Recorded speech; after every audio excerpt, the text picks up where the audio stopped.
My goal today is to address 7 common questions that I'm personally being asked a lot, and I want to try to give you some ammunition and the real economic facts to be able to overcome these client concerns. So the first one I want to talk about today is, are we going to have a foreclosure crash like we had in 2007? So if you have that question, what you can do is just talk to these couple bullet points right here. And I think factually for most clients, that's going to be enough to address the concern. But if you need additional detail, I'm going to show you the slides that underpin my statement for each of these bullet points, so that if you've got like an engineer or a CPA that wants all the details, like you're going to have them all right at your fingertips. So this first one, Joe could probably help me out with. The real estate market crash we had in 2007 and 8 was caused by really lax lending standards, stated income loans, stated asset loans, no documentation loans. And as a result, we gave too much money to people who weren't able to pay back the loans. It led to a lot of foreclosures, created a vicious cycle, and the whole market crashed. And I think there's a lot of fear in the market that's going to happen again with this recession. And there's no factual evidence to support that. This data, which Joe can help me talk about, shows something from the Mortgage Banker Association. It's an index called the Mortgage Credit Availability Index. And you can see that the lending standards right now are extremely tight as compared to 2004 through 2007, where we're just like throwing money to people left and right. So since the lending standards are very strict, everybody who gets a loan is very qualified to get it. But Joe, could you tell us a little bit more about this? Yeah, absolutely. On the left-hand side, you see that big spike in 2004, 5, and 6.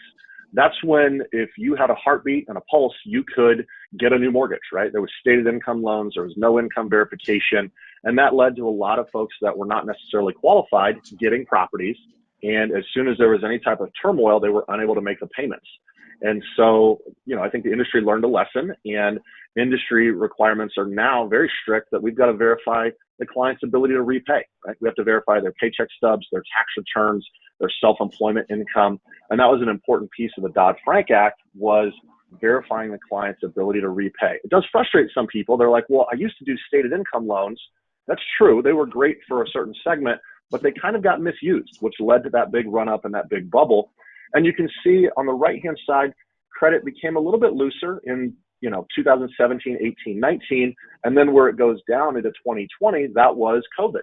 That there was a lot of uncertainty in the market, and what happened? Lenders pulled back a little bit and said, hey, maybe you have to have a little bit better credit, maybe you have to have a little bit better income, and we're still very low on the credit availability index, meaning that the clients that do receive loans, which there's a lot of them, are really well qualified. They have the ability to make the payments in the event of any sort of turmoil in the housing market. Yeah, it's a really big change. So because of the lending standards, I'm not very concerned about foreclosures. So where we should see that, I'll get to that in a second, I guess. A fact I have not really seen in the general media is how light of a load the current mortgage debt poses for the typical American. So this shows you the composite of all the mortgage payments in America divided by all of the total personal income that's available to make those payments. And you can see that we're at a 40-year low right now. And Joe, is that because everybody refinanced at 3% in the last couple of years? Yeah, everybody refinanced. And also a lot of people have been getting raises and pay increases.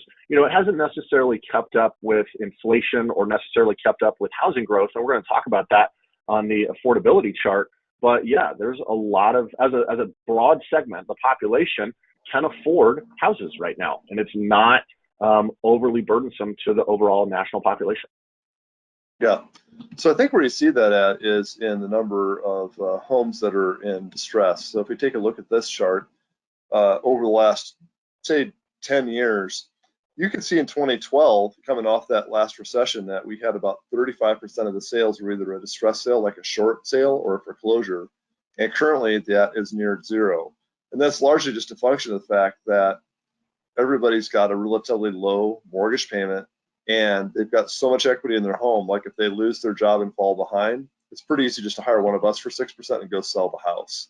So we don't anticipate there's going to be a foreclosure boom like we had last time.